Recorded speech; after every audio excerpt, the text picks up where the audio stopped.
ભાટિયા પંથકમાં મેઘરાજાની તોફાની બેટિંગ, સર્વત્ર પાણી જ પાણી. દેવભૂમિ દ્વારકા જિલ્લાના ભાટિયા અને આસપાસના ગ્રામીણ વિસ્તારોમાં મુશળધાર વરસાદ વરસ્યો હતો, જેના કારણે સમગ્ર પંથક જળબંબાકારની સ્થિતિમાં મુકાયો હતો. ભારે વરસાદને પગલે ભાટિયા ગામના મુખ્ય બજારો અને માર્ગો પર નદી જેવા દ્રશ્યો સર્જાયા હતા અને જનજીવન સંપૂર્ણપણે પ્રભાવિત થયું હતું.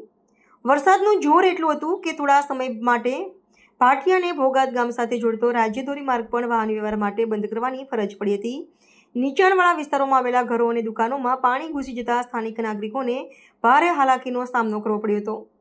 વહીવટીતંત્ર દ્વારા પરિસ્થિતિ પર સતત નજર રાખવામાં આવી રહી છે અને જરૂર પડ્યે રાહત અને બચાવ કામગીરી માટે ટીમોને સજ્જ રાખવામાં આવી છે. જોકે આ ભારે વરસાદના કારણે લાંબા સમયથી પ્રતીક્ષા કરી રહેલા ખેડૂતોમાં આનંદની લાગણી ફેલાઈ છે. આ વરસાદ આગામી પાક માટે અત્યંત ફાયદાકારક સાબિત થશે તેવી આશા ખેડૂતો વ્યક્ત કરી રહ્યા છે.